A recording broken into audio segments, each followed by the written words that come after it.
Blake's Buzz Live. Buzz, buzz, buzz, buzz, buzz, buzz. It's Blake's Buzz Live. Buzz, buzz, buzz, buzz, buzz, buzz. It's Blake's Buzz Live. More, hate less, read comics. It's Blake's Buzz Live. Buzz, buzz, babies. Hey, Buzz babies, it's Tuesday. One more day before Free Comic Book Day. Not Free Comic Book Day, they cost money. I'm discombobulated. One more day to Comic Book Day, unless you're like one of those DC heads and you go early for your DC comics. Hey, we can have 2 comic book days a week. That's fine. But today's kind of a special day because there's a really cool Kickstarter campaign going on right now called Southbound, just launched today from a bunch of awesome creators. And I happen to have one of those awesome creators in here to talk about this awesome book. He's been on the show a couple times before. He's having a great day, great launch day. Mr. Jared Lujan is in the house. What's up, baby? How you been? I have been very hot. Texas is very hot right now. Don't come here. Please run away. Yeah, was it like 119 or 115 or something like crazy? It got to 122 here where I live. Oh my God. Today. Yeah, we set a record for how hot it was yesterday. I think the record that we set yesterday was 112, and then today it got 10 degrees hotter. No one we had shit. No one. Yeah, and then the Texas government was like, "Hey, at the hottest point in the day, just turn your shit off. Turn your air conditioners off." Yeah, you got that grid. I remember that when it got cold, like a couple years ago, when everything went crazy when the winter storm hit, and they were like, "You guys got to turn your heat off." And everybody was like, "Fuck you! What? No." Yeah. Yeah, that Texas sucks.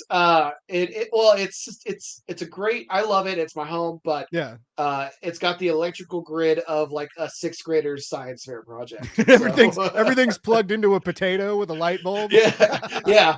They're like, shit. If they keep using all this energy, we're gonna have to change the potato.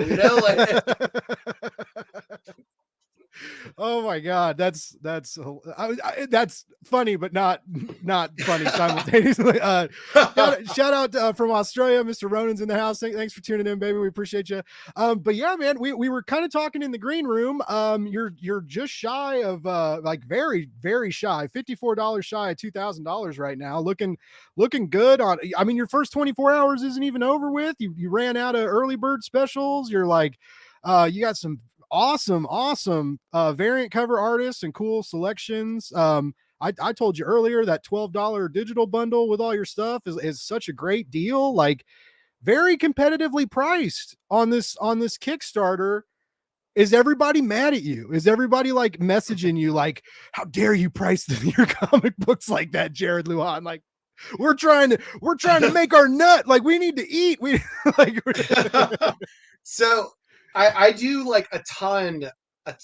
First and foremost, I back a bunch of Kickstarters, right? Yeah. I've backed 226 as of right now, I think. And I look every time I back a campaign, I look at like page counts, how much people are charging for them. Because I guess you could call it market research. I think that's too professional for what I do, But I'm really interested in things like that. So when I was pricing this Kickstarter, I was like, okay, so we have to do this and that. I got more messages from people that were like, why is this so cheap? You're not going to fund because it's cheap. And or you're not going to fund, but you're going to have a hard time funding because it's so cheap. And I was like, sometimes you just got to take a leap of faith. I did the math. Because I want to hit 400 backers. I have not so far been able to hit that. So I did the math on 400 backers. We're already way ahead of those projections. Nice. So I think we're in very good shape. I'm very grateful that we're here already. I think this is the best start to a campaign I've ever had. So I'm pretty psyched. I hope more people, we still have a full campaign. So I hope people keep checking it out and keep realizing that it's worth, a couple bucks here, a couple bucks there. Yeah. How's your you got a bunch of like podcast episodes? You hitting the circuit pretty hard doing promo and stuff for it? I'm open. I'm actually pretty widely open. I had to take a little bit of a step back from my podcast and promo stuff that I usually do, just because I have so many things kind of spinning right now. So I'm doing a little bit of this. If I get asked to do one and I can schedule it. So if you're watching it and you have a kick and you have a podcast, you could text me or DM me on Twitter and I can see if I can fit it in my schedule. But right now I just have like so many things going on. It's really difficult for me to balance. Like if I didn't want to see my wife and kid, I would have a pretty easy time. Now by a bunch of crazy things going on, are you like just life in general, or you got like a lot of moving part comic book stuff, like writing gigs and stuff like that you probably can't talk about yet? Is it stuff like that, or just life is crazy right now? Well, so like I'm managing Southbound as a project. Mm-hmm. So we're still working on the book. Everybody is still chugging along. I've got a writing gig I can't talk about, but I'm really hoping will be announced by the end of the year because I've been working on it for about a year. And then I am planning another Kickstarter probably for early 2024 for my next series. And what I would like to do for the next couple years is bounce back between Southbound and this other book. So Cool. and then I also still have a day job. I have the deadlines for my work for hire stuff. I have these projects that I'm writing and working on. I've got a management team that is we're trying to get certain books adapted into other media like TV and film. Okay. Um, and then we have so day job, that family, writing stuff. It's just a really busy time to be Jared Lujan right now. And you're like, let's start launching Kickstarters, like one or two a year. Like no, that's, I mean, you got to stay, especially in this industry, right? You got to stay busy. And I remember you tweeted out something maybe a couple months ago when you were kind of talking about how like you just want to write, and you were like, I want to write as work, and I have that be what I do. And you mentioned how like that may be starting to change, but you said something like not necessarily in just comics.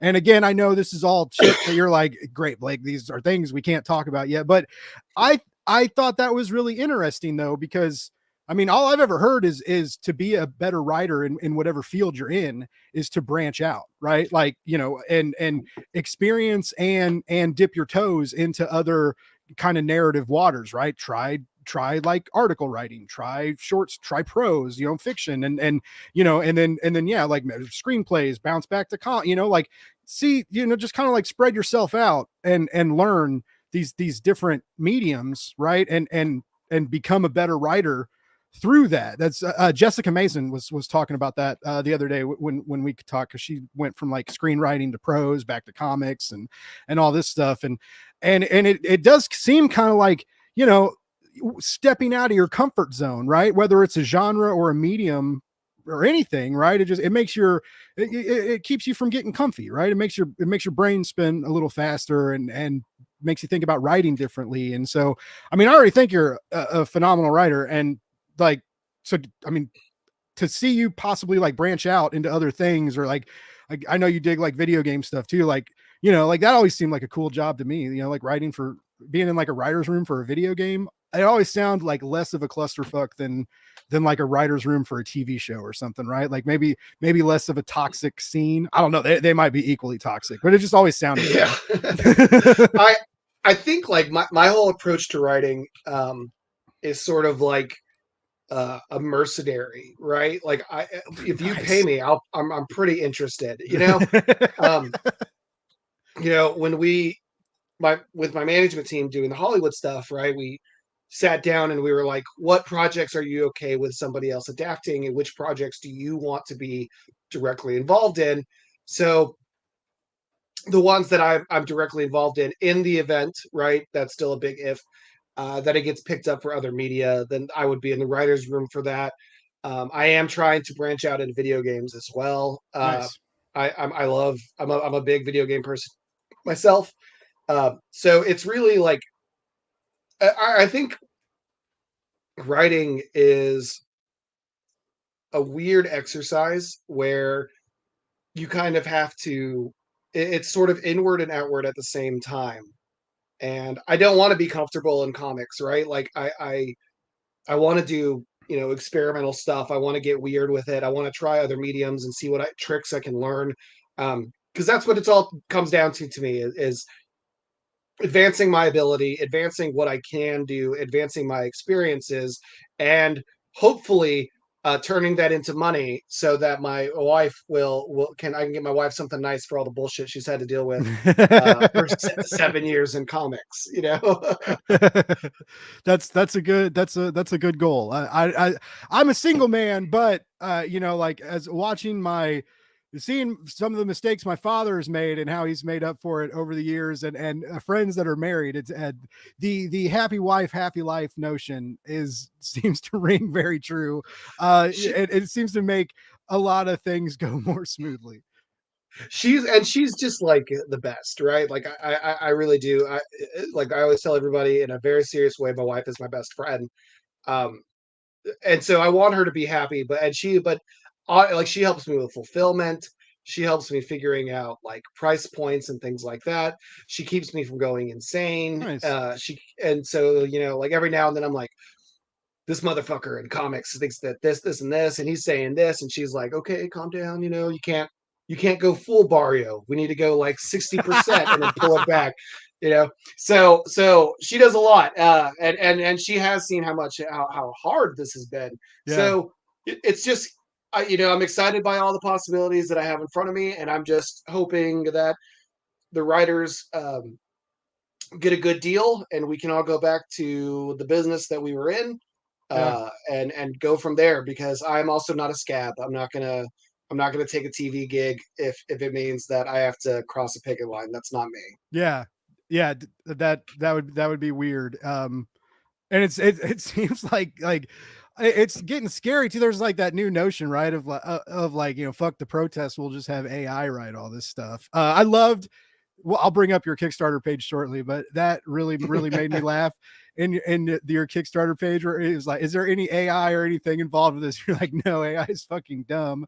Shout out to some people in the chat. Promiscuous Time Travelers in the house. Thanks for tuning in. Mr. David is here. Oh, the most handsome man in Australia. Jared looks like you dropped something, Jared. He's giving it back to you. Mr. Daniel Calvin's in the house. What's up, Daniel? Thanks for tuning in. Yes, Union.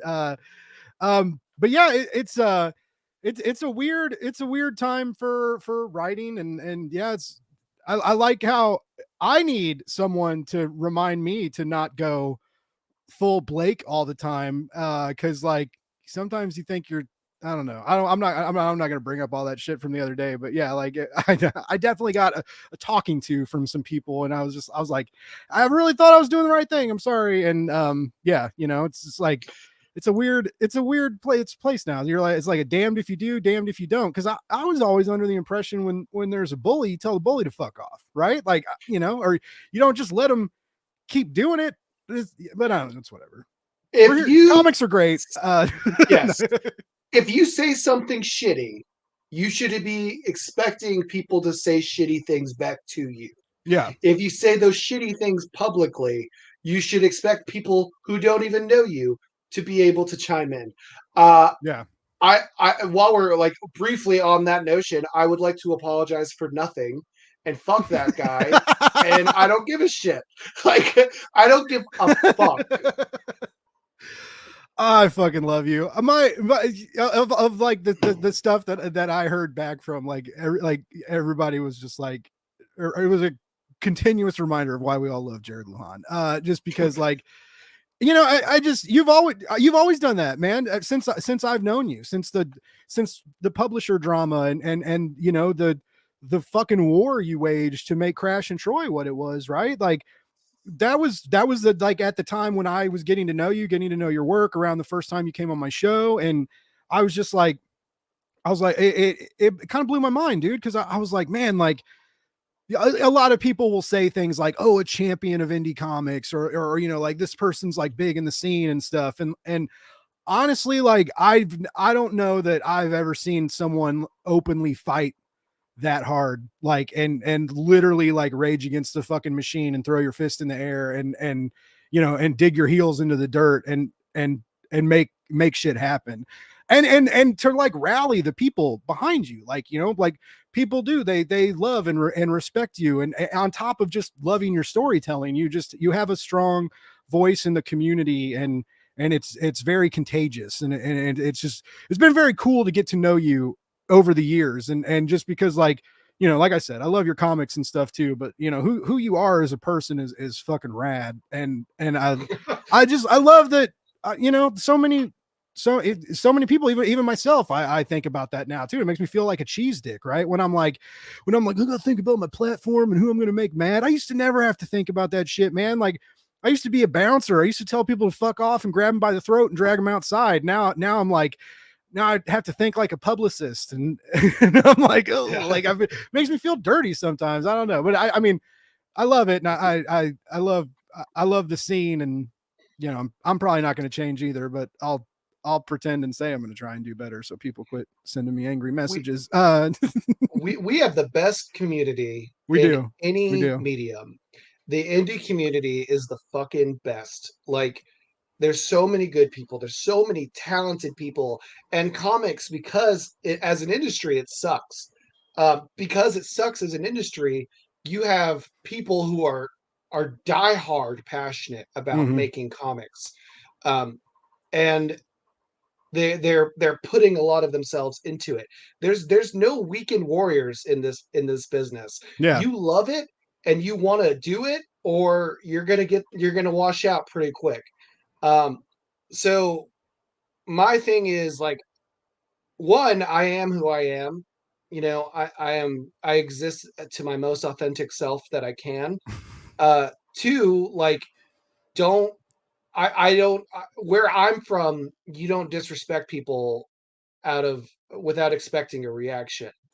Yeah. So, and I think getting dragged on Twitter is a pretty mild reaction from what I've Right. seen happen. Yeah. I've seen people shot, I've seen them stabbed, I've seen people get the fuck beat out of them. So it's just, to me, I'm like, you know, don't be disrespectful, just be nice. And that's what happened with the publisher. That's what happened with that guy. Is they have no sense of respect for the people in this community, the people in this business, the people making these things. Mm-hmm. And yeah, I don't say something every time I get mad. I really don't. But you know, that the comics broke me hashtag was very personal to me, Yeah. because I've had so many struggles in this industry, but I saw so many of the nightmare stories that my friends were going through, and it really it broke my heart. It was really upsetting to see what this industry is willing to do to some of the most talented, I mean, amazing people, um, and to see people being shitty about it. You know, like, and you know, again, like, there's something to be said about willing to admit that you have stepped out of your boundary, and to say, hey, I apologize, like, that's what I believe, but this isn't the right time for this conversation. Yep. Because and there's nothing wrong with saying that. Like, Mm-hmm. I would have backed off immediately, had something like that happened. But I think that's the thing, right? Like, we can't, as people. I'm sorry, I know this is getting like really high and big and mighty, but we can't, as people, uh, not be willing to apologize and change our behavior. And you can apologize for your actions and not change what you believe. Yeah. You can say, this isn't the right time for that conversation.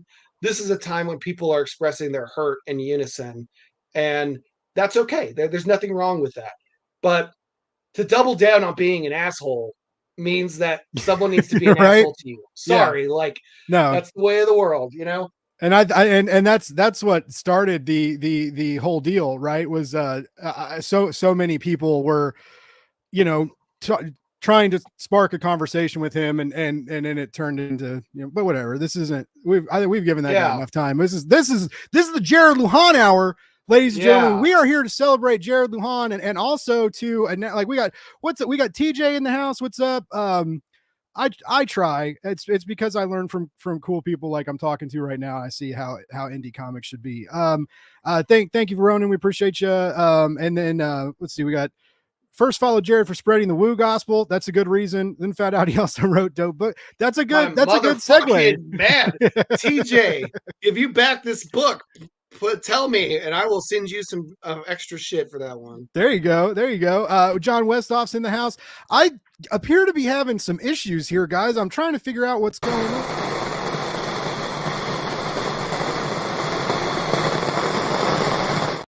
Oh my God, what happened? Where the fuck did you guys come from? Look at those special effects on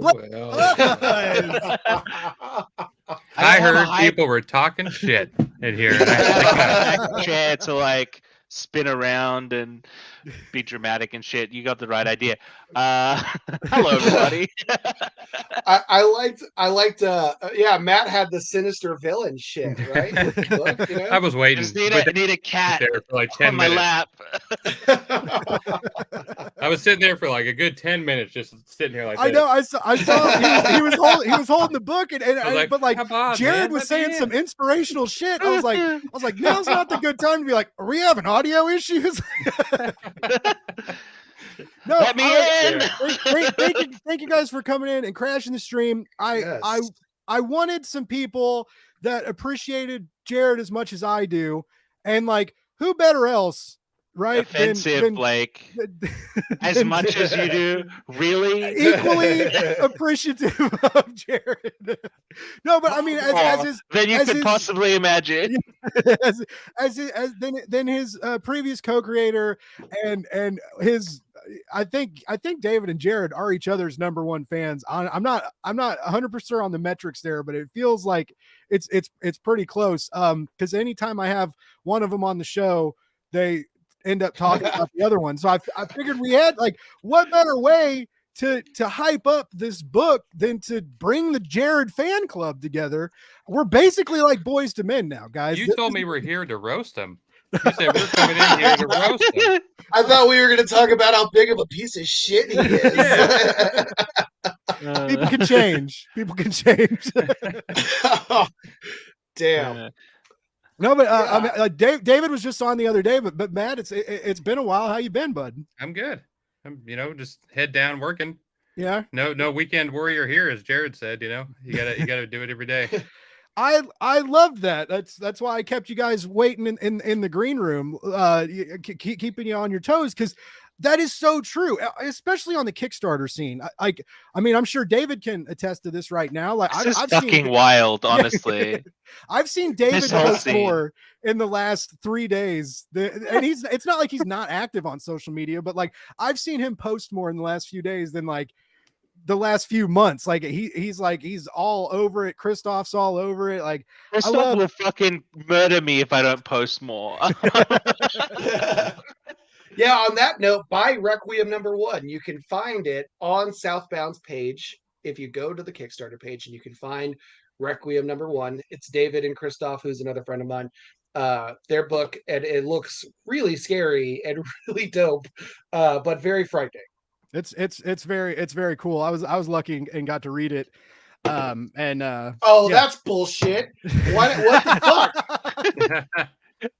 You guys didn't send the Jared Lujan a copy? Hold on. I assumed that Christoph would have done that. Oh no. That's why you guys need a publicist to handle that stuff for you. Matt's been sending me bits and pieces of his stuff, right? So I'm in on the Matt Harding ground floor, because there's some dope Requiem really quick. Can somebody tell me how to spell Requiem? REQUIEM. EM. All right. The Blake's Buzz Spelling Bee, third grade champion, still reigning. No, I guess I know I just brought you guys in, but we haven't showed the Kickstarter page yet, which I guess is something we should probably do. Screw you, Jared. This looks so good. It looks so good. It looks so good. The art and the variants. We'll get to them. But yeah. So look at that, 2,100. Almost $200 since you joined the Blake's Buzz stream. I would love to take credit for that, but it's this beautiful project. It has nothing to do with me. All right, you know what? I'm gonna go ahead. I'm gonna do my movie theater voice, and let me do the. Oh, dude, I'm so fucking psyched. I'm muting my mic for this. Let's go. In a not so far away future, the Metroplex of Dallas-Fort Worth has become one massive city full of wealth and extravagance. But nothing in Texas is ever so simple. A state that never abandoned its Wild West era, Texas's growing wealth disparity has given birth to some of the nastiest criminal organizations on the planet, each one seeking more power in the criminal underbelly of the Metroplex. So when longtime hitman Diotoro Dio Vasquez defies a burgeoning crime boss known widely as the Cat by saving a newly elected U.S. senator, the whole city sees it as an opportunity for a power play. Now, Deo has to get Senator-elect Mark Rivera and his daughter Oriana out of the city before it's too late. But first, they'll have to get through every psychopath, killer, and freak in the motherfucking city, baby. Let's go. That sounds so cool. I added a little bit of my own flair at the end. No joke. You could do monster truck rallies easily. You should, man. Yeah, don't rule it out. Don't rule out the monster truck rally. If the promo gig fails and Invader fires me and I'll go monster. Shit. If anybody from Monster Truck is listening, talk to me. Not opposed to a side gig. No, but what a great premise. That sounds really, really exciting. Cyberpunk to the Lone Star State, fusing action, cult hit Smoking Aces with Cyberpunk 2077 and an explosive story about redemption, family, and change. So you're gonna hit us with the feels too. I feel like there's gonna be some emotional bits in here. It's not all gonna be murdering and slaying and cyberpunking, which I dig. Jared's gonna make you cry. That's what he does. It's easy. It's easy, but that's why I like. He's always good at that. Even with like twin blades and stuff. With I'm really tight with my sister, so when I read stuff about like brothers and sisters, I get kind of like weirdly emotional. But no, it's sounds really, really exciting. And I love these character designs. I love this blend of, yes, like this modernization, tech noir mixed with, these Wild West vibes. Does he have a katana? That's fucking sick. Like, let's go. Come on. It wouldn't be a Jared Lujan story if there wasn't a Mexican with a sword. Like, come on. I kind of wondered like how that. I know you were in a hotel on a webcam when you were at the DC summit, but I like jokingly think of like everything everybody's talking about, and you're like raising your hand, and they're like, "Yes, Jared." You're like, "Can they have swords?" They're like, "I don't know about this time," and then like someone else pitches something, and you're like, "Sword," and they're like, "Jared, we get it. Like, we'll get, everybody who wants a sword can get one. We promise." Like, I definitely raised the question at least once. I was like, "Oh, can we give this character a sword?" And they were like, "No." Jared, I've never asked you this, but do you have a sword collection? Like, do you have swords? So I have a katana that I was just given for my last birthday. Which is exciting, but I'm like, if Southbound funds, I'm gonna buy a Maculito, whatever the fuck. I can pronounce it 9 times out of 10. I'm on camera and I can't. So you're live on Panic. The Twin Blades Club Sword. I'm gonna buy one of those from this like Mexican Etsy shop that someone sent to me a few months back, and so that's my reward for this. Well, I mean, yeah, I want the comic, but the man needs a sword, so that's reason to fund, right there. And then here we got, man, how tight were you involved in these like character designs and the clothes and stuff they wear? Like, do you kind of let your artists like just go crazy, or you kind of give them a little idea? Like, how does this stuff happen? My general philosophy working with artists on design and stuff like that is to give like a feeling more than actual descriptions. Okay. Like, this is how I want the reader to feel when they see this person, and then I just take it. If the artist is like, yeah, you've got to give me something more than that, then I kind of like, add more what I think would look good. Emiliano does a lot of character design as work, so he kind of just took it and ran with it. Yeah, and we're feast your eyes, ladies and gentlemen, because here's where the meat and potatoes comes in. Like look at those abs. This looks like a DC book. This looks like a fucking Big Two book. Yeah, it does. These are beautiful pages. Oh my god, I'm so excited for this. Now, Jared, you mentioned that your plan is to, alternate between other projects and this and keep this going. Is this what are you thinking, or does it kind of depend on performance, or is this going to be a mini series, maxi series, or are you going to run it? Are you going to run it till the bells fall off? Like, what are your thoughts? I have it planned out as a 5-issue miniseries. Okay. I have ideas for spinoffs and sequels and stuff, but I want to get through 5 issues of campaigns first, and Okay. then worry about that. But I really do. I have another story that, like I was talking about earlier, that I kind of want to bounce. I want to do two campaigns a year, something along those lines, to build up both books so that I can kind of jump between them, because this one is really, Southbound gets really serious. Like, Nice. it gets deathly fucking serious, and it's really hard for me to stay in that mindset all the time because I'm kind of a goofy idiot. So I'm working on another comedy book. No idea how you feel. Yeah. Right? Yeah. Yeah, Nottingham. Yeah. So yeah, I'm working on another comedy book at the same time, and I'm hoping I can just bounce back between both.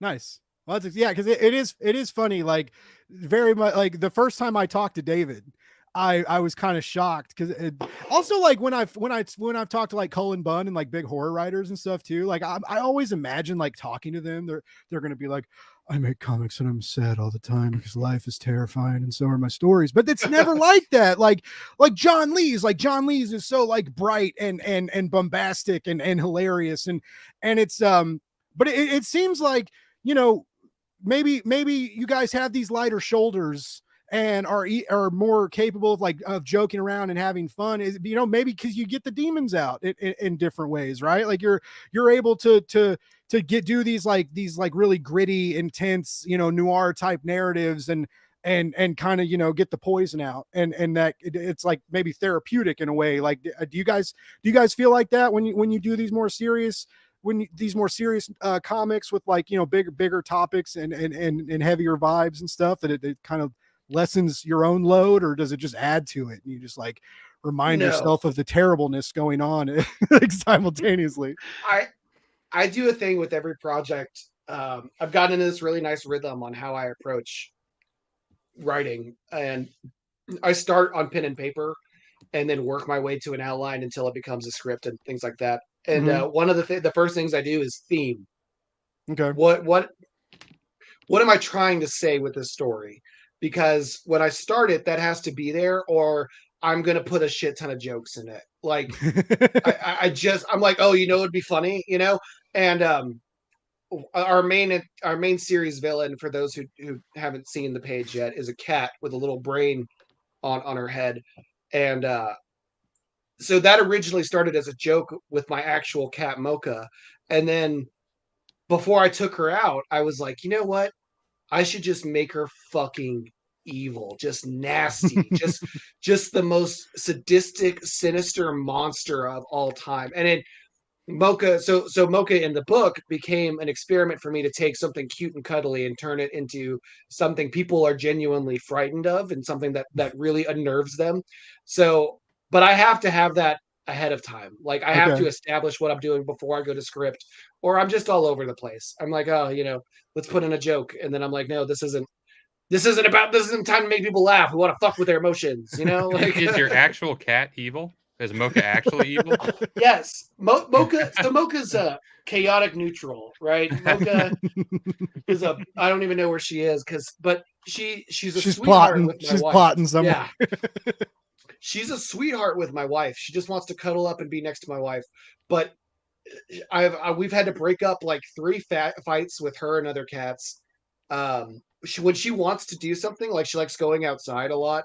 Not right now because Texas is hotter than balls, but when she wants to go outside, she'll just start knocking shit over until you let her go outside. Or if you try to grab her, she'll fucking claw at you. And so I always thought that was sort of something I respected, is that there's this animal that really is nice and sweet, but when she sets her mind to something, that's where she's going, and everybody else just has to get with it. And that's kind of what brought Mocha from real life into Mocha in the comic because I didn't change her name because she's a cat. Nice. Yeah. No one's getting that's sued for likeness.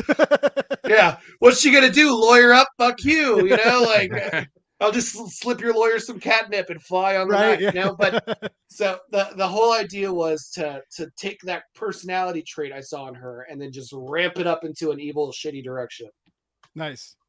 What about you, David? Do you think like some of the grit you dive into in like Nottingham, and I mean even with oh my god, I'm sorry, what is it comes out tomorrow, Monomyth, like Monomyth seems real dark and gritty as well, just kind of on a different like modernized fantasy genre, but like when you get like deep and dark and weird and that, does it kind of, do you like see the brightness like in life a little better, or are you still just like, nah, fuck it?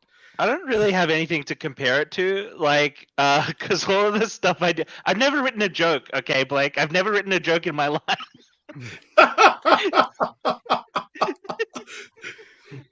That's all I need is to fucking spit whiskey all over a $400 microphone. You can't come on the show anymore. You can't stop me. No, I don't know. It's hard. It's kind of hard to describe. In a sense, yes. I do get some of those feelings out. Particularly, Monomyth was one where I really needed to get the feelings out. Because it really is sort of my thesis on She Who Must Not Be Named. But I don't know. Sometimes it just comes. Sometimes the words just come onto the page, you know, like, I don't know. Especially with Nottingham. Nottingham is like the easiest book that I have on my slate to write. It's just so easy. Everybody's chewing the scenery except for the sheriff, who's just grumpy. Like it's not it's not that hard. Well, you're here, folks. David Hazan doesn't try. No, I'm kidding. No, that's, but I always, you know, stuff like that always, you know, intrigues me, just because, you know, like or just like when Matt and Jared were on about, you know, all the devils are here. Like it was, you know, that whole episode, we were all cracking jokes and laughing, and I almost opened up a new omnibus when this went live, to sniff while we were going through the show. I don't know if anybody remembers that episode. Oh yeah, yeah. I made a joke about how Marvel omnibuses smell like paint, and I think I'm losing brain cells reading them, and I was excited to do. Anyways, you know, I'm just like, I don't have a problem. Marvel does anyway. But we, you know, we all we did was like laugh and joke, and then when I finally, you know, I got to see some of Matt's art then, and it was simultaneous, like bright, and sometimes disturbing, and even what I got to see, like they both told me that they were like, dude, you ain't seen shit yet. And when I finally got to read that, it was really dark, it was emotional, it was sad, because it dealt with this inevitability of life, you know, right? Because we all get old and things change, and our bodies turn against us, no matter what you do, no matter how often you work out or how much water you drink or whatever, right? Like, you know, it's just like eventually we're going to get old and things are going to change. And, you know, to see that dilapidation in the mind of someone, and the spin that you guys put on that, with that horror motif, and the he does the what are the Exorcist, but like that really cool spin you guys put on that, but it's just, you know, again, like talking to Matt, it was just like, this guy's like, all he could do is write Rick and Morty or something, or draw Rick, you know, like, or something akin to that. And so it always impresses me when I talk to you all, and the conversation is like totally different than what you necessarily think it would be, you know, especially, and I've lucked out a lot too, because there's, you know, I'm also good at getting people to talk, but, you know, like a lot of, I haven't had one of those like solitary writers on the show really, that's just like, yes, you know, and it's just like, I don't, you know, like people like you guys like to talk. And so it was very different when I read All the Devils Are Here, and just how dark and intensely emotional that got.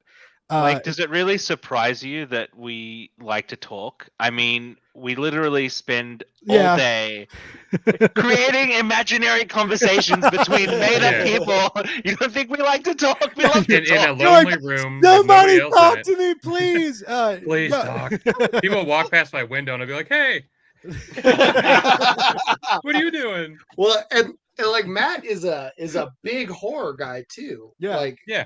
Matt's I'm not like a horror movie person per se, but Matt is like a fucking encyclopedia of that stuff. I just love when Americans say horror because you swallow that last syllable and it just Yeah, I sounds was like I'm not a big Yeah, whore. What are you horror. talking about? I like horror. I like horror. He's movies. also a whore.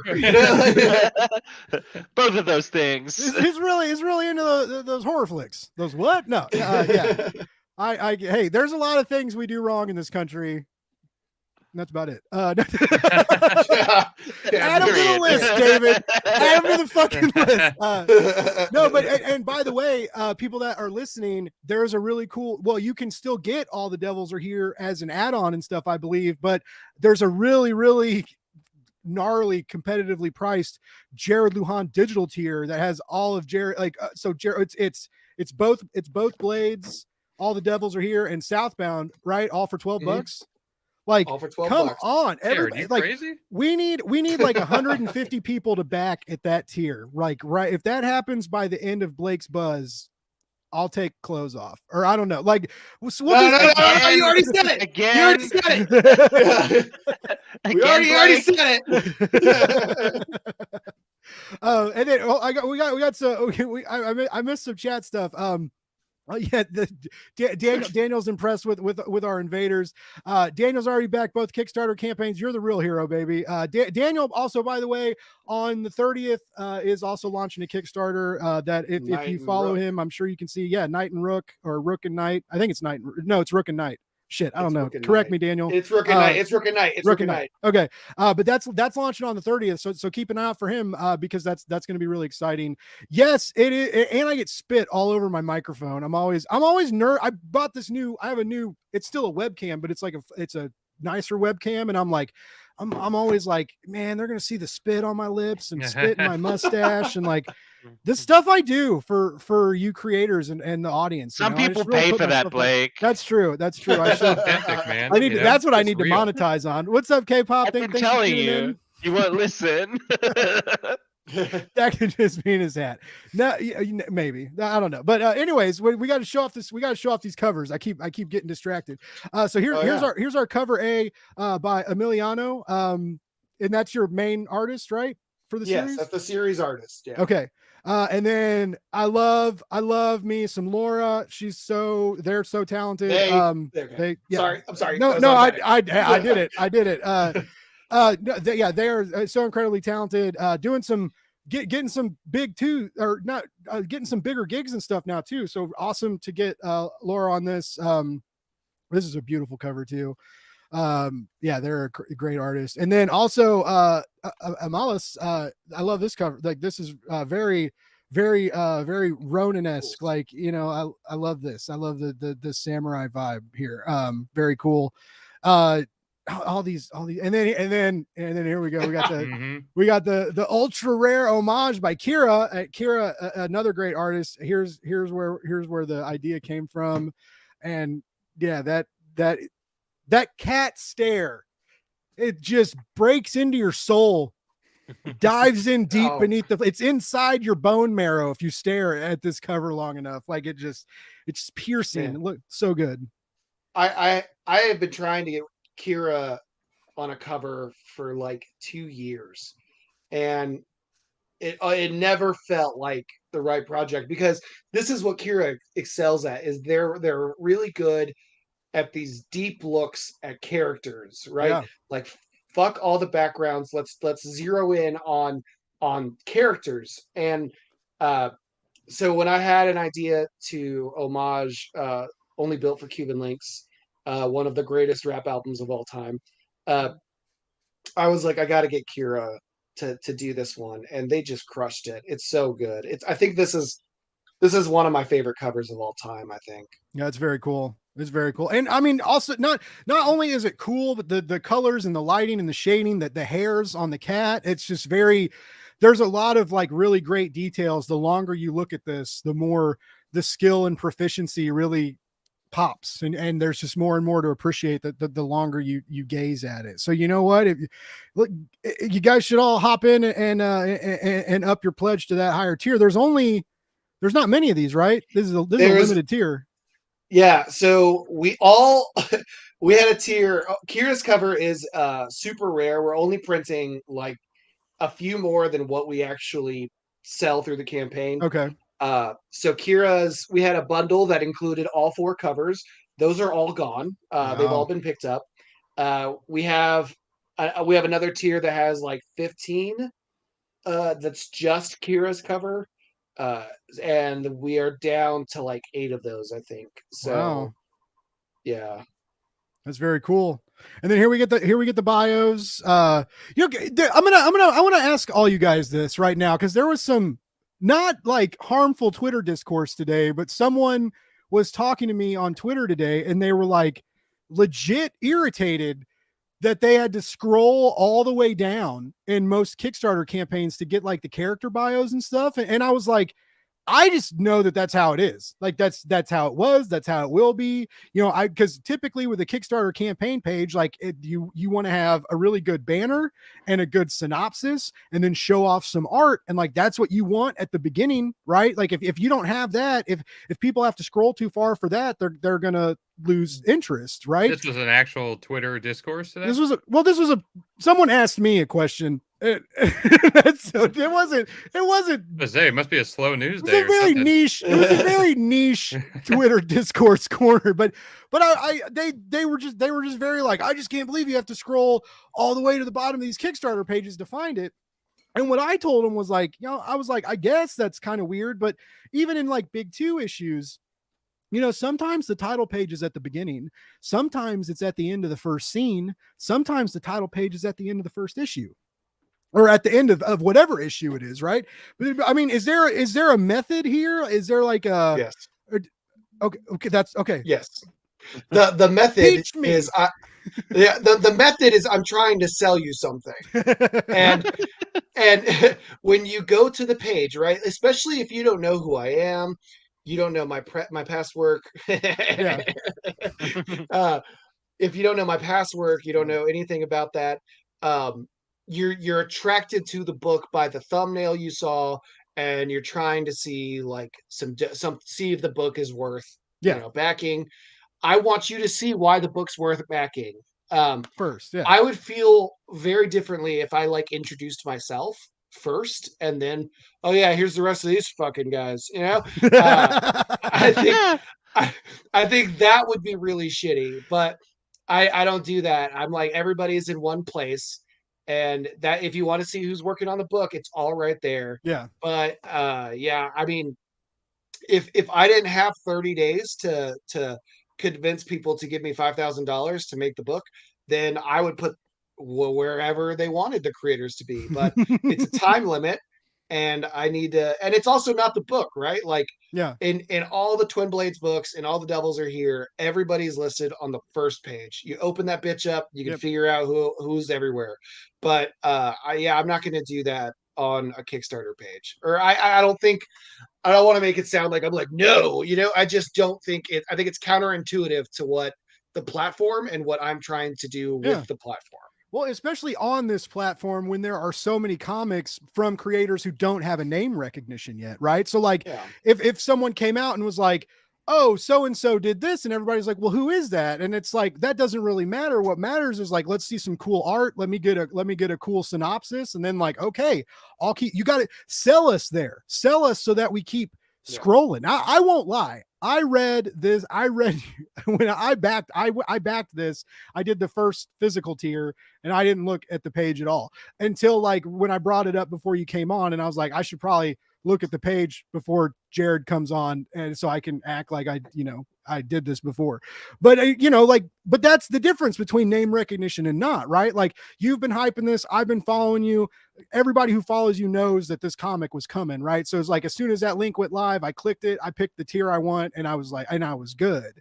And in that instance, like, yeah, maybe we don't need to know the whole creative team initially, unless you're press. And I'm also not sure if this guy was press either. But even if you have to scroll in Kickstarter, you know, there's on Kickstarter, it's still easier to find a creative team by scrolling to the bottom than it is on some press releases. Dude, some people send press releases and I'm like, who the fuck is the letterer? Like, somebody tell me who the goddamn letterer is. And you can't find it anywhere, right? And then there are other publishers, decent publishers, that are putting out cool books, and they take out the title page on their review copies. So they like purposely take out the page that has all the information that you as a reviewer might need. I don't get it. I don't understand it. I just work here. You know, whatever. But it's. I think the spirit of it is really good, and yeah, I see what they're trying to say. Yeah, they want you to showcase yourself, kind of. Yeah, so, yeah. And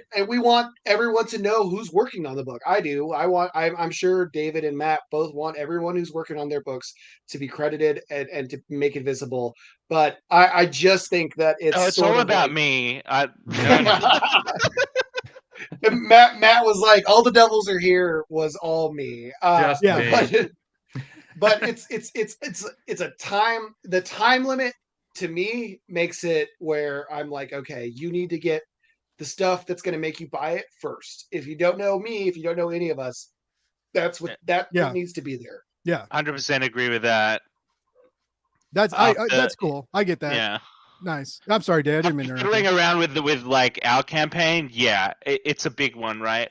Because part of the like objective of running these campaigns is to build an audience rather than like just get a book funded. Like, if we just wanted to get a book funded, you know, we could go through other avenues. It's about like enabling ourselves to, you know, have an actual future pipeline, you know, of readers, really. Yeah. I could get a payday loan right now and make this son of a bitch, you know? But you know what I mean, right? I'm dead. Yeah. I mean, we could work ourselves like into an early grave trying to fund these books ourselves, but it's not about that necessarily. It's about the next one and the one after that and the one after that. Yeah. You know. Yeah. Yeah. A lot of people that do Kickstarter well, like one of my first interviews, Steve Urena, who does like the Slowpokes Killer Sloth comic and has done some other cool stuff. Like that's what he always says. He is crazy and does like the 45. He does like double length campaigns because he's like we're gonna squeeze this rock until fucking juice comes out. And I mean, all power to him. He does interviews the whole time and gets, you know, is pretty good about getting it. And he usually goes well over goal and stuff, but he does long campaigns and actively campaigns throughout those longer periods too. But that's what he told me. He was like, Blake, I'm always hustling for the next project. You know, like, I want that extra money to put towards the next comic because comic books are expensive and anything helps. And I really liked that because, you know, like, you know, some people do, they look at like the higher costs of stuff, you know, and they're like, you know, I'm sure some people that don't know as much as some of us do about this industry are like, oh, well, they want more money. But no, like, making comics is really expensive. Getting an artist that you trust, that works well with you, that can stay on top of deadlines and make beautiful pages is really fucking expensive. Having a colorist match that and a letterer, guess what? You're paying a lot of money, and it's worth it in the long run. But as you know, as normals that, you know, with like, you know, our dads don't own dealerships and our families don't have a multitude of boats that we get to take out on the weekends or whatever. Like, you know, it's hard to say like, yeah, I'm gonna let me put that money up front. but also, right, like, if comics isn't exactly an oil, what the fuck, I don't know, like, you're not going to become wealthy doing it. So what's like, or your chances of it are very low. So also my whole thing is like, well, what's wrong with a little bit of money to the creators? No, Like, yeah, totally. yeah. But I get what you're saying. It's just my other thing, is ideally I would like to make the book profitable and uh be able to have a little bit on the Yeah. side for myself. Living in Texas is not cheap, and I would like that, and my wife would probably like that as And well. it's really But hot in Texas, guys. They need a boat to get out on the yeah. water and cool. Like, he I just gotta wants to pay this take the AC family. bill. He just wants to take the family out on a nice boat ride. Get Jared a boat. What's wrong with you Get guys? this motherfucker Yeah, I'm trying to Get him get a boat. boat. Get a boat or a pool, man. One of them. Pool would work too. Yeah. Would it? $3 wouldn't the million water bucks just on this boil off? Kickstarter. $3 million bucks. Let's go. I'm trying to make boom Is money that here, how much ladies and boats gentlemen. cost? How much do boats cost? For $3 million, you're getting a hell of a fucking boat, David. I don't know what kind of boats you guys have over there, but like $3 million here will get you. It'll get you. Oh, you still got to make the book, Blake. I still have to You only budget get a around little the bit book. of that $3 million. You only get a little bit of that nut. If I get $3 million, I'm sending out books on a yacht. Hand delivered. Hand delivered. Yeah, he's like, Beat me at the Jared nearest port, Lujan dog. live yacht stream of him doing Kickstarter fulfillment of just like Yeah. sitting on his yacht in white shorts and fucking Gucci sandals and like putting comics gonna go mailers. Full wealthy white boy. I'm gonna wear a collared salmon shirt tucked into my khakis. Boat shoes, baby. Yeah. I'm gonna say things like, "Oh, I don't want a port there. It's full of pores." Oh my goodness. You'll finally come visit me. Somebody will come visit me instead of me having to go there. Oh my god. I will sail to Australia on my yacht. Theoretically, if this happens, I will cook. I will be your yacht chef. I will make you guys all the food if I get to go on the Australia. All weenie olies all the time. Yeah, all we're gonna eat is weenie olies. I'll throw some shrimp on them every now and then. It'll get a little fancy, but like, I just want to be on that fucking boat. And then as we mentioned at the end of this Kickstarter page, the shout out to Requiem, which is David's current campaign right now. We're also doing well. That's very cool. Do you guys, real quick, because this is something that's interested me, especially like talking to some clients I have right now that are going live at the same time. Like, some people are really interested in cross promotion and some not so much. Like as creators on Kickstarter, do you think it makes it, is it more of like a solidarity, camaraderie, we're unified in making comics thing, or does it really help to like put other people's, like, shout out these other Kickstarters or put them on your page and say, hey, check this out too, this is all, like, do you guys see a lot of, I don't know if you can track pledges from that or not. I don't. Do you think it helps? I'm sure Christoph has like, all the He's data got the on metrics. it. I don't. But I think that it's kind of, you kind of have to be a bit of both, right? Yeah. Like the solidarity does actually help because like this is a stressful thing to do because you're literally putting your, your heart and soul out on the line for people to either like get behind it or not. Which is the most terrifying thing any kind of artist can ever do. And so having that solidarity and knowing that there are people in the trenches with you, it does make a difference. Okay. Yeah, Okay. I was gonna say, like, you might, even if you don't see like more pledges or whatever, I think the benefit to the community is better. Nice. You'll go and you'll see Kickstarters that look good, but they have like 3 people backing it and they have like 4 days left. And you don't like me personally, I don't like seeing somebody kind of left in the dirt like that. Like you gotta help each other out and pick each other up and help each other. And even if there isn't like a pledge, increase or whatever, I think it means something to those creators, and that's everything. Okay. Yeah, I have 2 thoughts on this, right? My first one is like I've definitely gotten pledges from shared campaigns, not always, but it's also like, yeah, like it is a solidarity thing. Like we're all doing this, we're all trying. So why am I gonna deny getting more eyes on your project? If it's not taking anything away from mine. And then my other thing, like on the note of like solidarity, the biggest red flag I ever see on Kickstarter is No pledges. one created, zero backed. Yeah, I don't like that. I won't back it. I'm a dirty fucking holier than thou No. sleazeball on that front, dude. You gotta cut your teeth in this, man. You gotta Yeah. show it. You gotta be a part of it. And so that's usually my big one. But yeah, I don't have like I don't know. I think smaller campaigns, right? Like will really see the most benefit, right?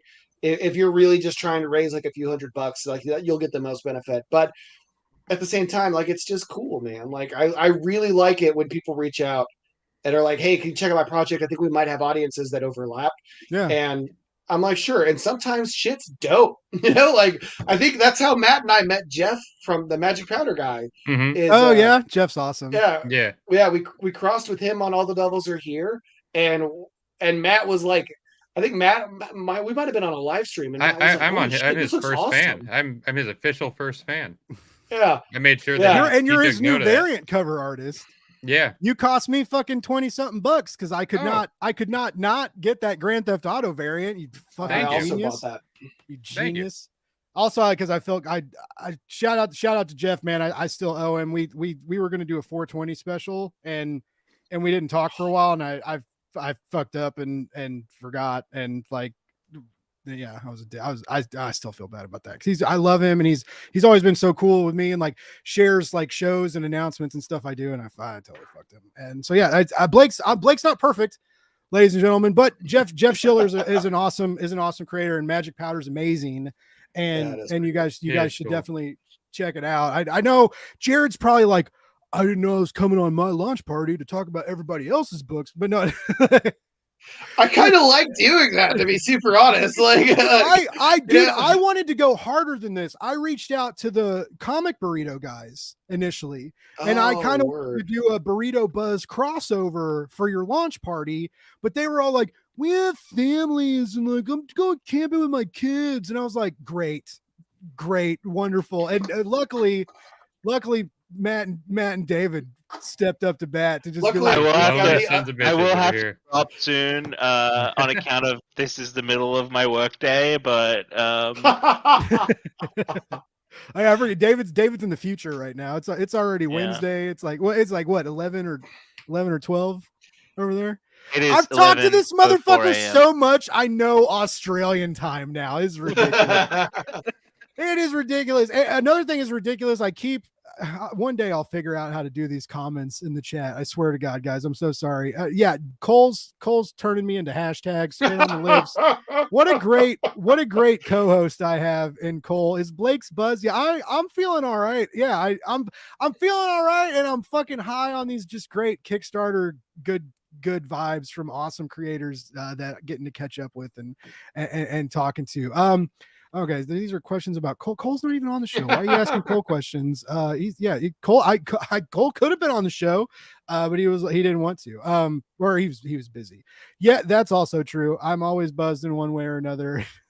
Not like in a bad way that I need to go to like a meeting or something, but just as a Blake's buzz. Anyway, yeah, Gary, thank you, Gary. It's a weird thing to be. Yeah, these are things we talked about like 20 minutes ago, and I got distracted and forgot about all this.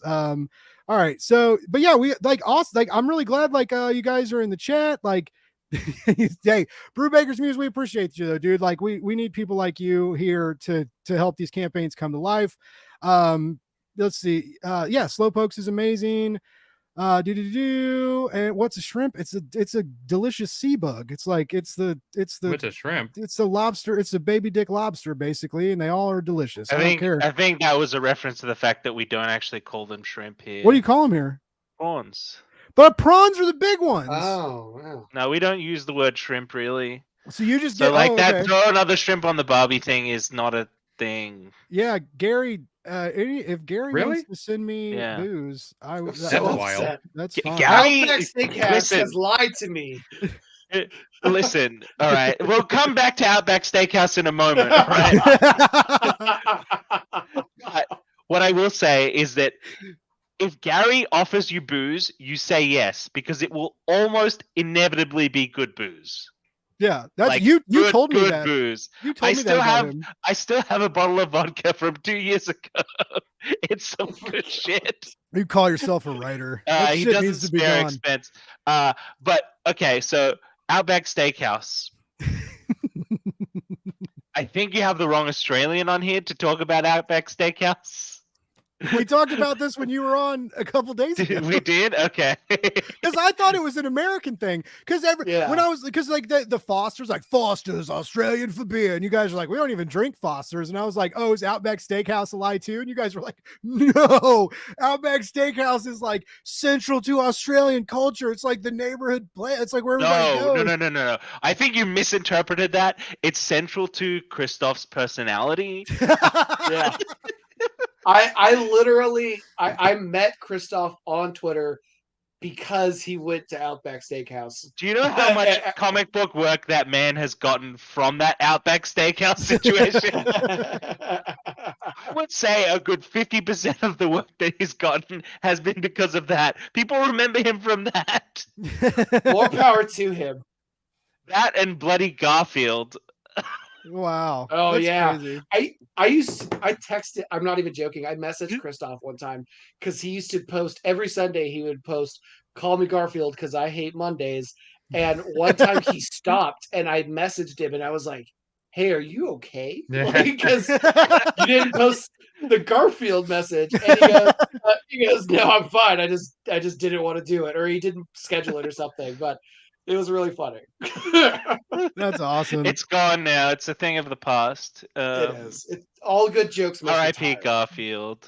I got an exclusive from Christoph because I was fucking hammered at like 2:00 in the morning when he was still awake, and I was like messaging him because he was sending me stuff about their Kickstarter, and I was like, oh my god, this and I think he thought I read it, and I was legit like too drunk to read, but I opened the PDF and like scrolled through it. And I was like, oh my god, this art looks amazing, and I knew David was working with him, and I love David so much, and like, and I was like, oh my god, like let me do like a little bit of promo for you. And you know, I was like, I'm not, you know, like you guys just say like Blake does a cool job. And then I made this like cheesy 8-second Requiem space video. And like, I was ashamed of it. And I was like, I shouldn't make promo when I'm drunk. And I sent it to David, and David was in a work meeting, and David was like, oh my God, I'm going to cry. I'm in a meeting. And I was like, shut up. And it was like, I just made this little like lonely in space 10-second video. Right. But yeah, like all of this happened like when I was just fucking hammered drunk, like pitching Christoph. I feel like Christoph was like, why did I message this guy at this exact moment? Cause I was just like, let me tell you all the things. But no, I got to like read the comic, and then I got to post the teaser of the Liana cover that you guys did. And finally, after 2 years, I got a fucking Blake's Buzz exclusive. Like I finally kissed enough ass to fucking make that happen. So that was cool because it's Yeti. I love Yeti, but Yeti always gets the exclusives, man. Like it's never the special Blake's Buzz announcement. But no, anyway. I got an exclusive Requiem announcement, and that was really cool. But again, like we're here. I don't know if you guys knew this, because the conversation has gone all over the place, but we're here to talk about Jared Luhan's crazy good launch day for Southbound. And even these other two people that happen to make great comics came in to talk about how great Jared is and why we should all back his comics. So David, I know you got to wrap up soon. So not to put you on the spot, but I'm going to fucking put you on the spot, baby. Like, why is Jared a creator we need to keep on our radar? And why do we need to back this campaign? You really did sink further. Sink further. I don't know of anybody who is like just like consistently this good. Like, I mean, Jared and I were kind of like both doing things at the same time. He's just like, he hits the mark every single time. And this book looks like it's come out of the big tube, and it's just come out of Jared's brain and his artist's brain, and like I'm honestly resentful that it looks that good.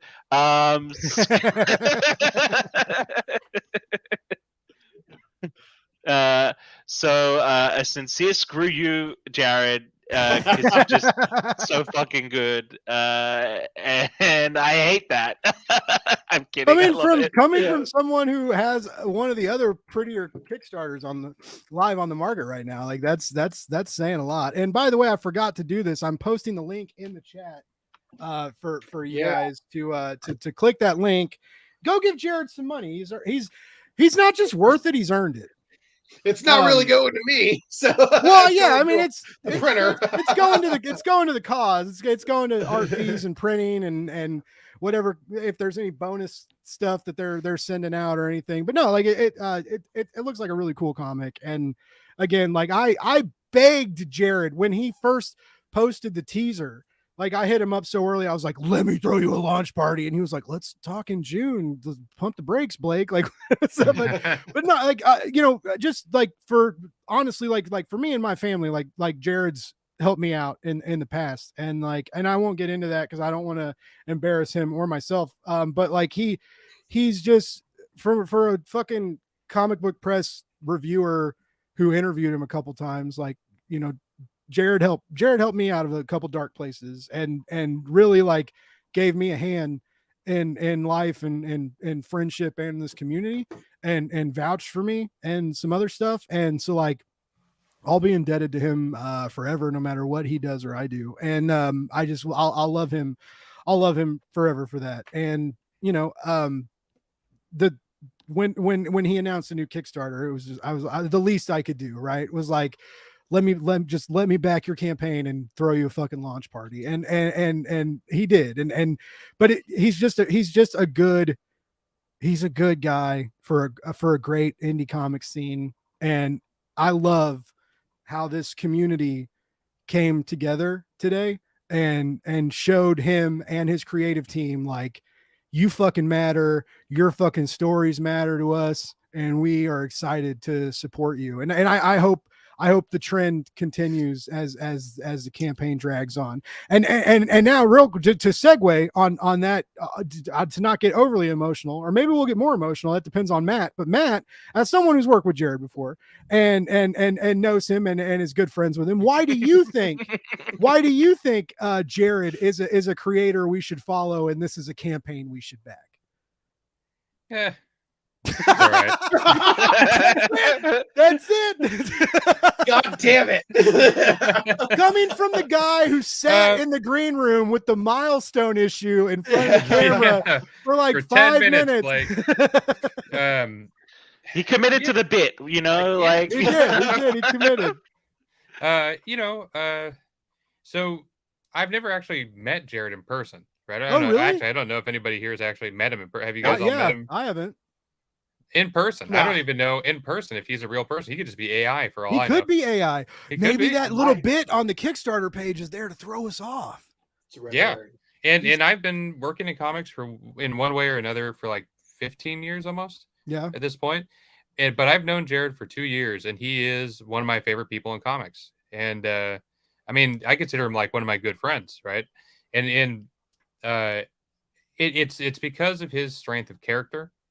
It's because of his I mean, this just past his storytelling.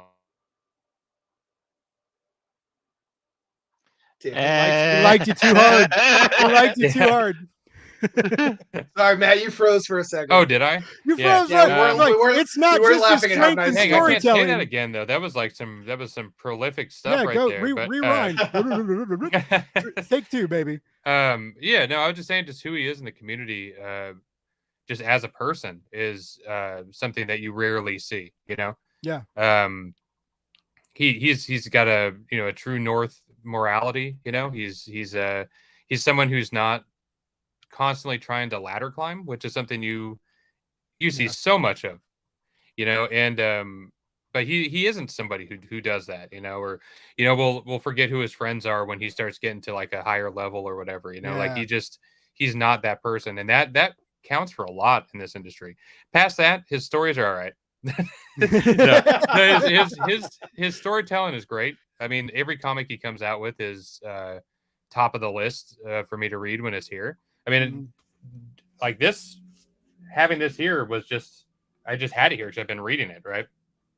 And it's top of my stack. So I'm not even lying. It literally is on the top of my stack of stuff.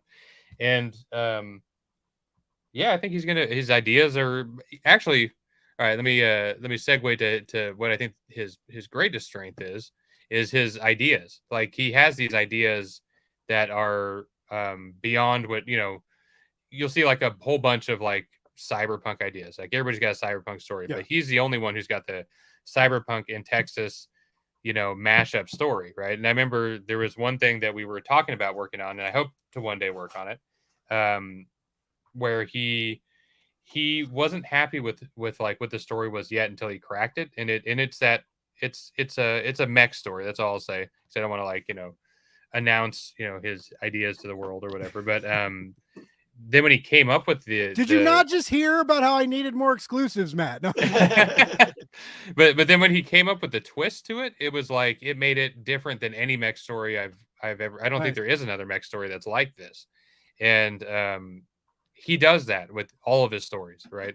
And I think that is his one of his greatest strengths, at least, is that he always pushes it to a level that it hasn't been seen as before, which is hard to do, right? Yeah, definitely.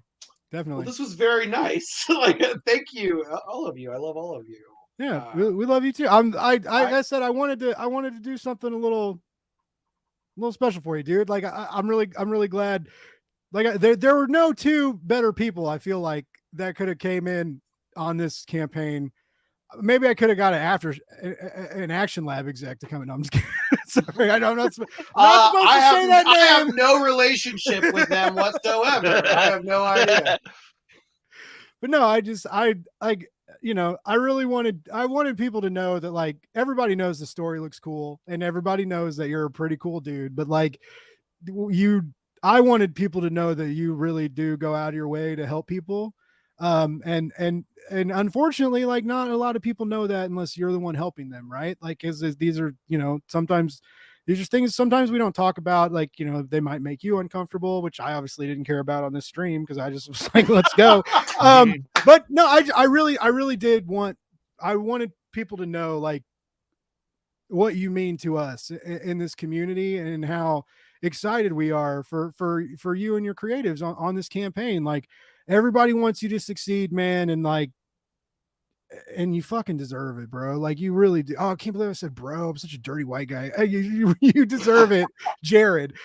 You really do. And I knew these two guys would be stealing what I'm feeling and imbibing what I'm vibing and whatever else, but I hope you know that, man. When you go to bed at night, you mean a lot to a lot of people. You mean a lot to this community. Only when you go to bed. You're here.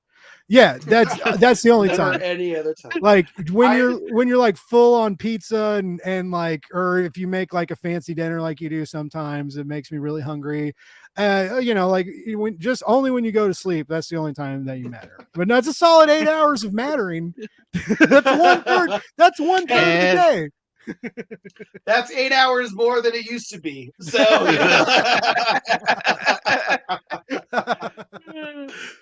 well, thank you all. I mean, like, I don't know. First of all, there's no debts, right? Like, it really bothers me when people say that, because it's like, no, like, debt is the weapon of the capitalist and we can't trust it.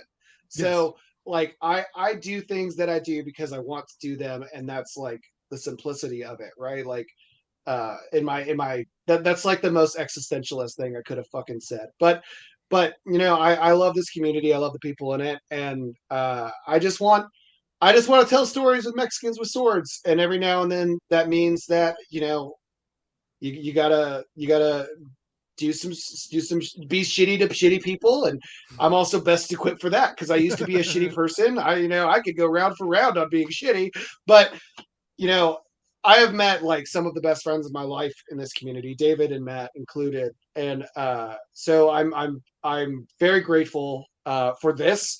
I'm very grateful to be here and be in this community, and to me, that's the only thing that I ever want back. I just want to be here. I just want to make books that I'm passionate about.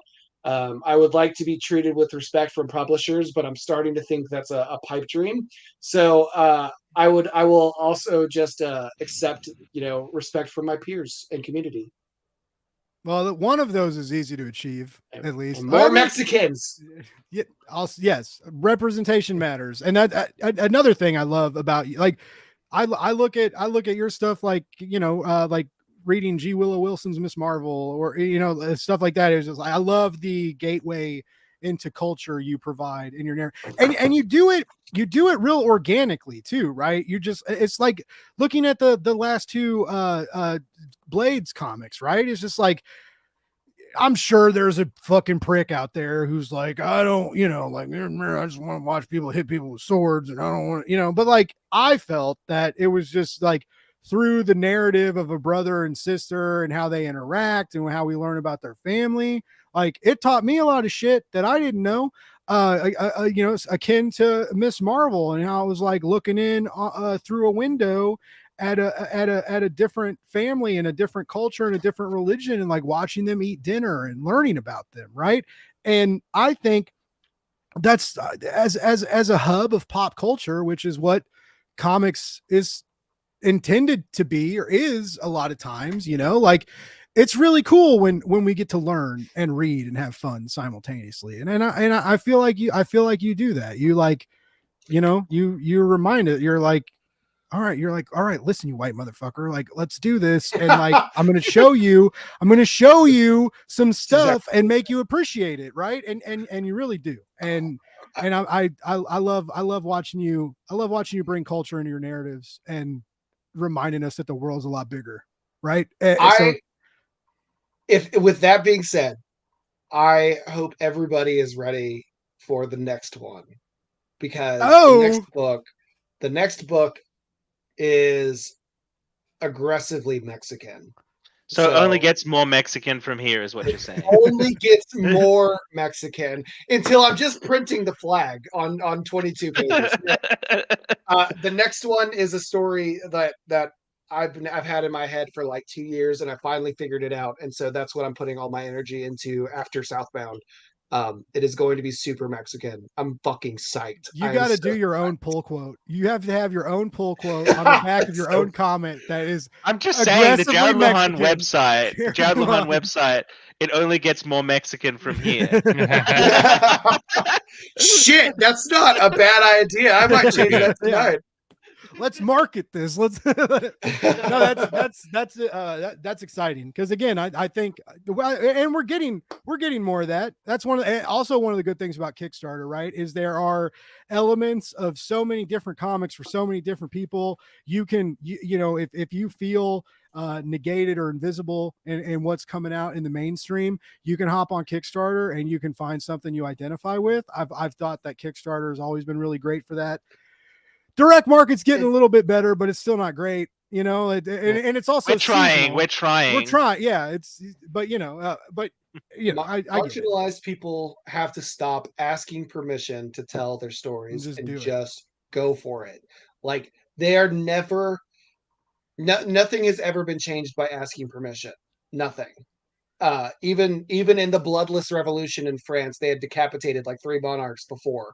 Like, just do it. Just go write the story, draw it, figure it out, and you'll figure everything out along the way. Is pretty much what I learned when I started doing this. I only have one book that has 2 white characters. Everybody else is Mexican, or it represents my culture in some way. And it's because I'm like, fuck it. I'm not going to ask DC for Blue Beetle. I'm not going to ask Marvel for America Chavez. I'm just going to do it. I'm just going to make a bunch of fucking brown people and see what shakes out. And it's worked pretty well so far. Yeah. On that note, I know David, you got to wrap up soon. And I know we've almost, I always tell myself I'm going to wrap up after an hour, and it never happens.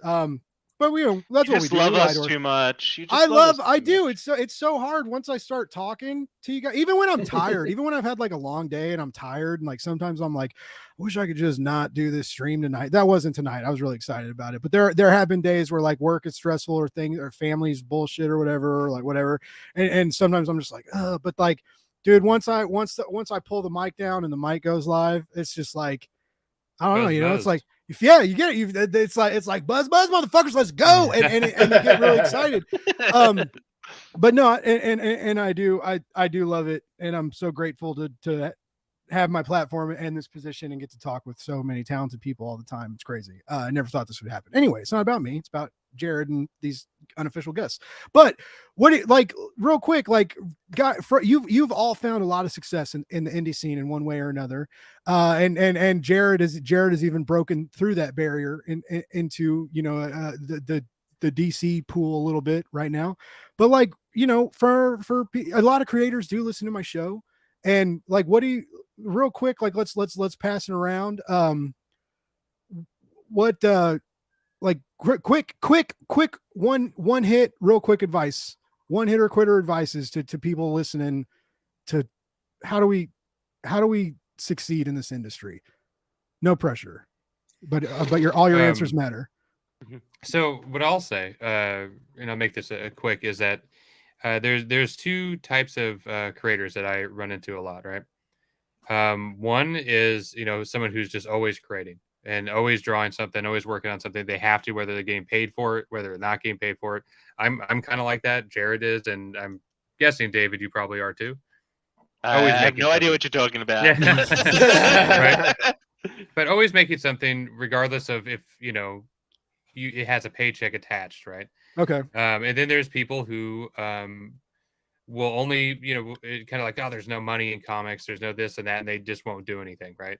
And those people don't ever really last long in comics, right? Because I think the key to it is you it doesn't matter if you're horrible at drawing or whatever, or you any of that, right? If you're just making stuff all the time and just working on stuff and doing stuff, you'll find an audience no matter what. And you will be successful in the sense that you will be a creator making comics, and as long as you take the worry of whether or not, you know, you're going to be making, you know, it's going to be a Marvel movie status one day or not, you know, you'll have a lot more fun with it, you know. Nice. You know who said something similar to that was Rick Remender. Rick Remender came out and was like, if you don't love comics with everything you got, you don't fucking belong here. You know, like you're not going to survive in this industry. It won't let you. Like you have to love it beyond repair. You have to love it even when it breaks you. You have to love it even when you pick yourself off the floor.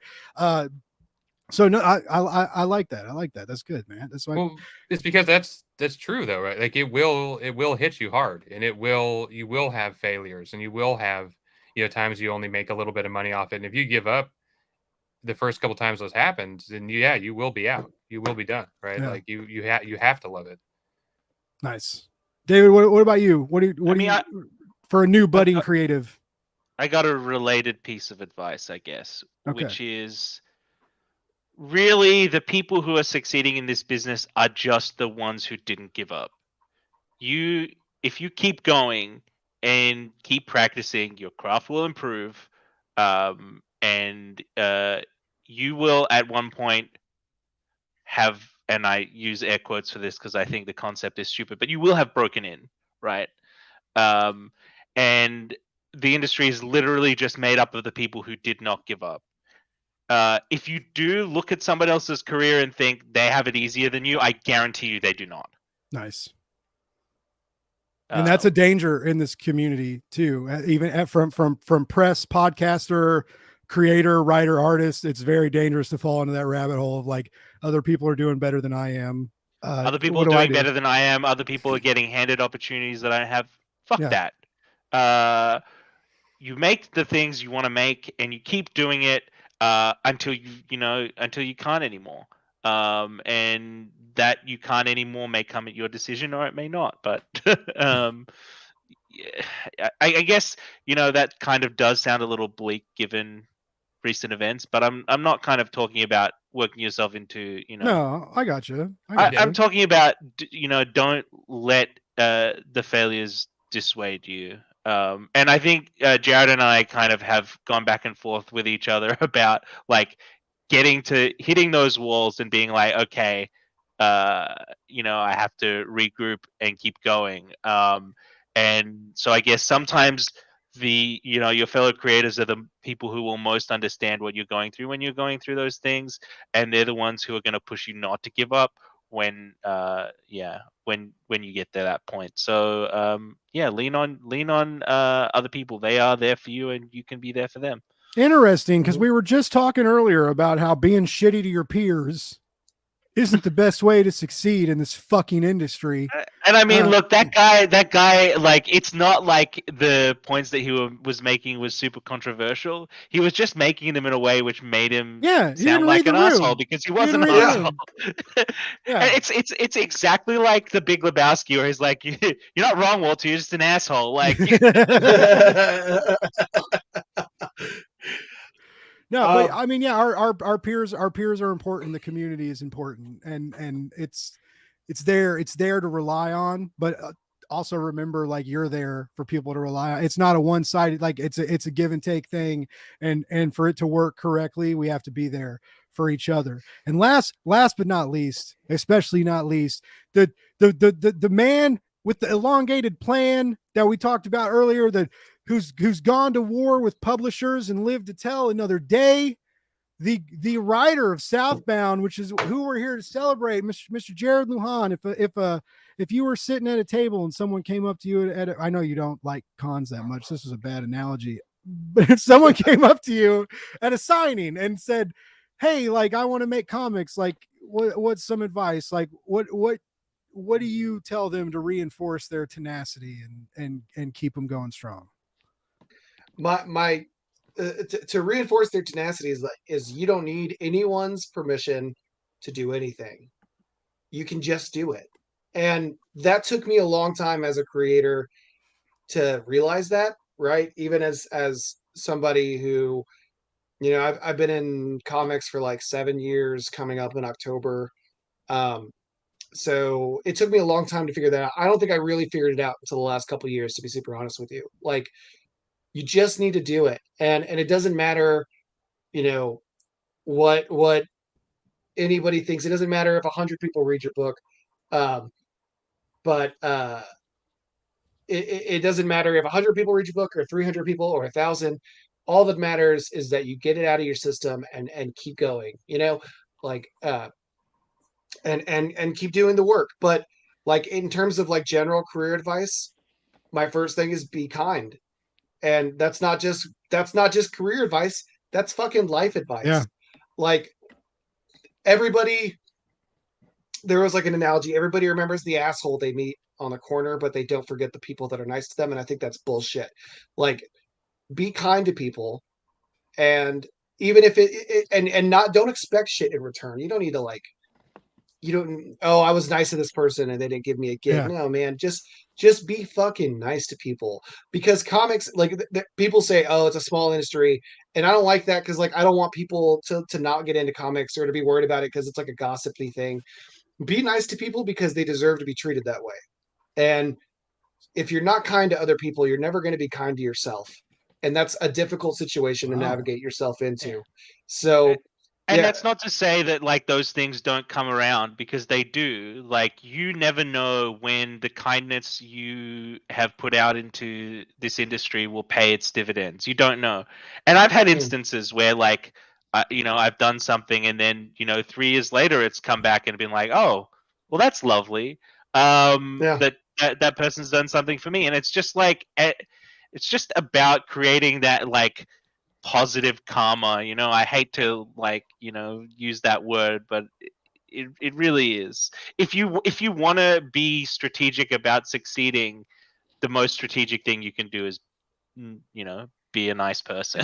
And that's interesting, because there's a slogan out there. but to piggyback on that, Thank you, Ronan. Also kind of like be a fan, right? Like, be nice, but, like, what's the point of being in this industry if you don't enjoy other people's work and stuff, right? Like, that's always been, I guess, a help to me, but it's never been like something I've even put much thought into. I go to conventions, I go to the artist alleys, I always like other people's work, and I talk about other people online more than I talk about myself, and it's because I'm a fan of people's stuff, and I think that does help a lot. And on the note of, like, being kind, being nice, that spins off into my second, the one that I always tell people is be ready and willing to learn from everybody. Everybody in this industry has, especially writers, everybody in this industry has something to teach you. And Especially they have writers. a What's that way supposed to mean? because right, What's that supposed? like when it comes to like marketing, right? I don't I'm ever just expect. fucking with you. No, I know. Like, No, but we all know the artists just sit back and look pretty Yeah. and doodle No, on your I- No, iPad. they- I get it. No. Artists I- exist on a La-di-da, higher head in plane the of clouds. existence to us. Like Yeah. they're just more elevated, closer to God. You know. I always I think Matt's the only artist that's ever wanted to do press with me. Like Yeah. some people just don't want to do it. They want to be in the dark hole on their iPad drawing, and that's cool. Like I don't have anything against it, but like writers, we have like a less intense, less physical job. So Mhm. to me, that means that I have to take it up in marketing. Besides the fact that most people aren't going to promote your book better than you, but Okay. you learn doing the Kickstarter taught me print pages. It taught me trim. It taught me bleed. It taught me cut. It taught me managing projects. Writing work for hire taught me how it sucks and how to negotiate for better page rates. And then doing the Milestone Initiative, I learned how they operate. I learned how DC operated. I learned how these editors at these big companies operate.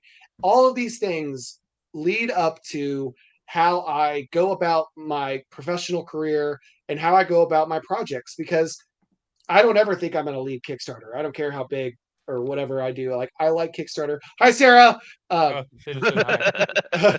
I like Kickstarter because it's just I get to do whatever I want, and there's a part of me that doesn't like being told what to do that really is in love with that, and so like just be ready to learn. When back in the day when I did the Mad Cave Studios talent search, I learned a ton from Manny Castellanos, who was the sales and marketing guy, and he is now over at Boom Studios. But Manny had a bunch to teach me. I learned a lot from Chris Fernandez, who was my editor. Everybody, Melissa Mesados, who was doing PR at the time, I think, and I've talked to her a couple times since. She's You the know, best. yeah, she is the best. Awesome. There's so much knowledge in this industry, and you have to be ready and willing to accept it and learn it.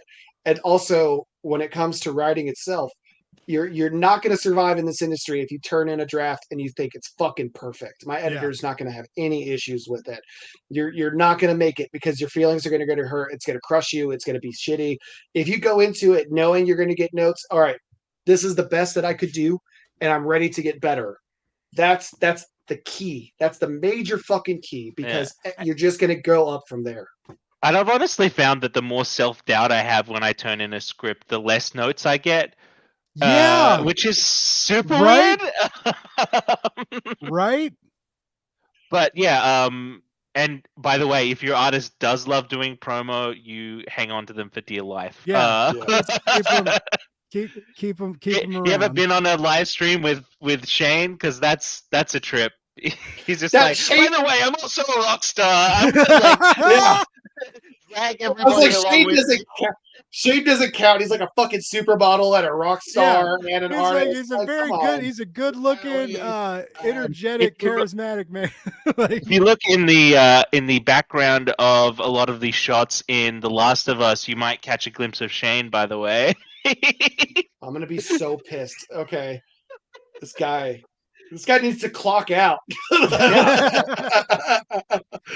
and now he started writing, and I'm like, oh, I'm sweating, man. right? You're like, oh shit, I gotta step it up. No, he loves you though. He loves you so much though. Like he's even like told me like not like we like talk a lot like you and I do, but like he's like when he came on the show and stuff, like he was just like, oh, it was great. I love David. Like I was really happy to be a part of this. And I was like, I mean, yeah, I did it, not David, but that's fine. No,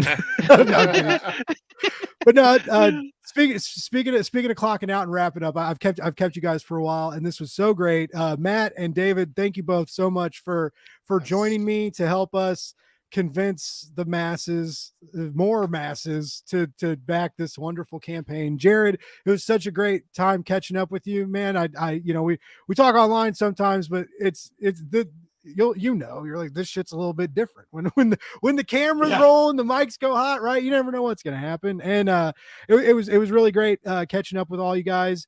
I know obviously Southbound #1 live right now. We are at 123 backers, just shy. I said we like I'm part of this fucking team. Jared is at 123 backers, just shy 2,200.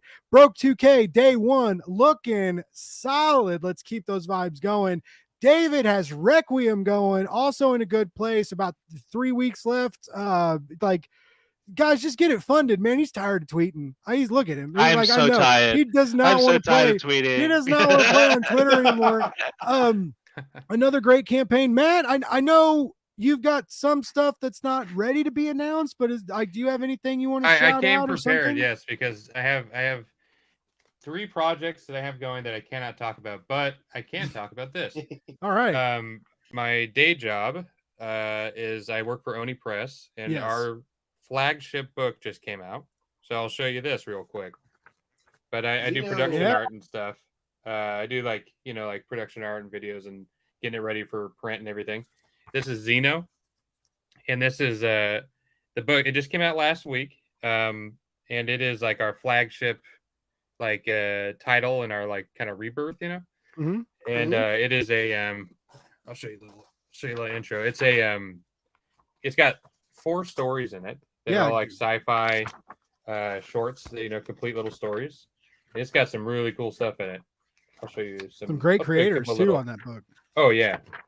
Like there's this kid, Nick Cagnetti, who does Pink Lemonade for us. Yeah. And he's a super cool guy, but he did this story about this guy who's got this virus in him. But he did a really cool job on this. Nice. Then we got a Phil Hester in here. Oh, some Phil. I love a little bit of Phil up in here. Yeah, got some Chris Condon worked on that too, right? Yeah, Melissa Flores. You guys you were like, we're not fucking Shaky around Kane. anymore. We're gonna Yeah, this is a good book, and it's it's a pretty big one. It's a hefty guy, and it's $6, which isn't bad for the size of it. But yeah, so I could show that, and then Blake, I'll be talking to you real soon about. I sure hope so, bud, because I've missed you.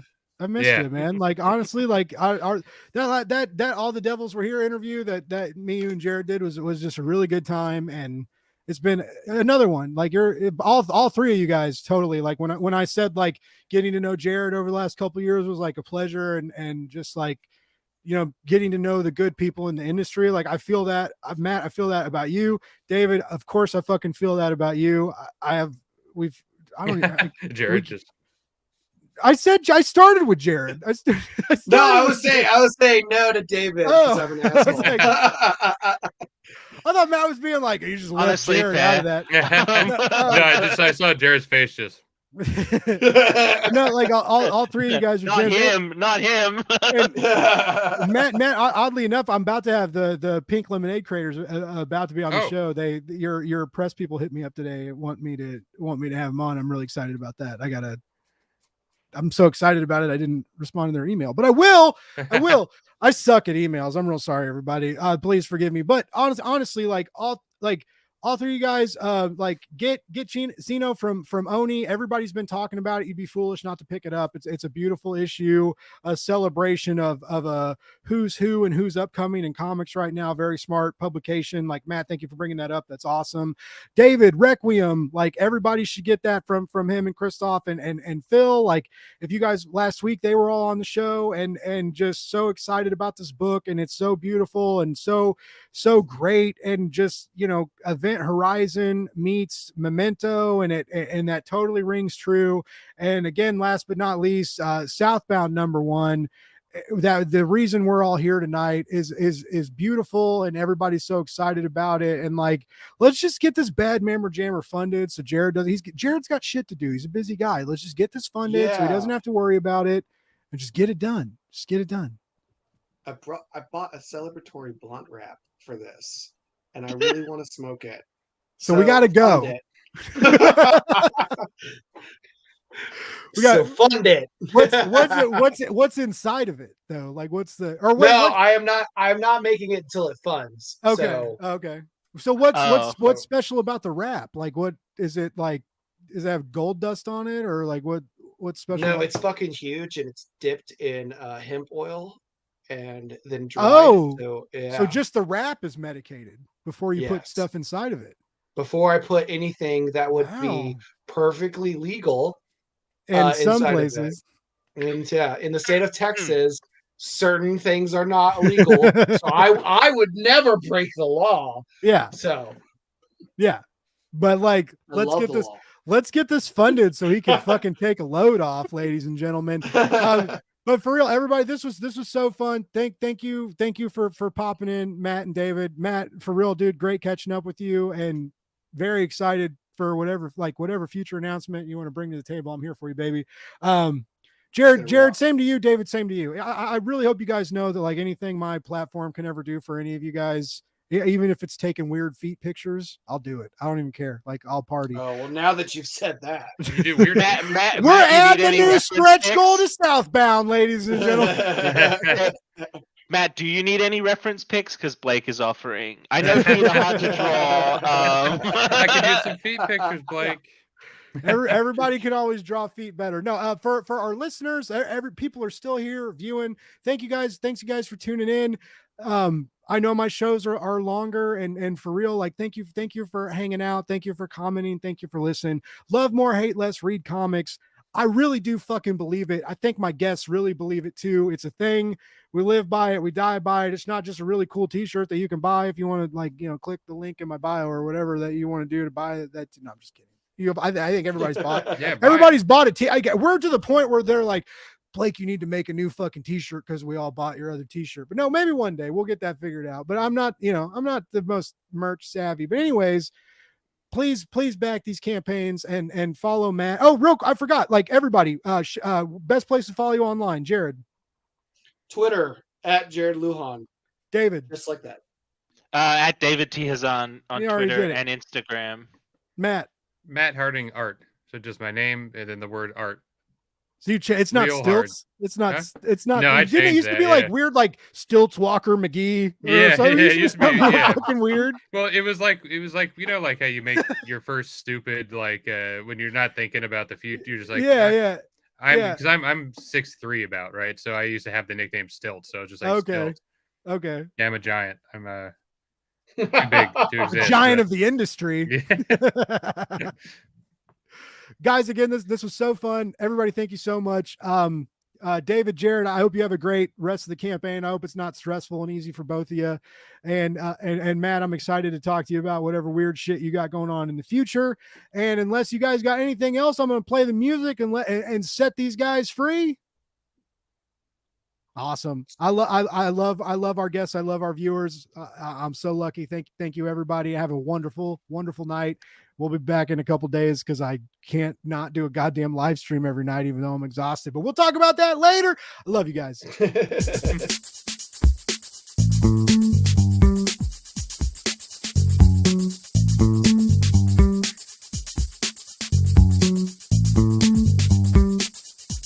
It's Blake's Buzz Live.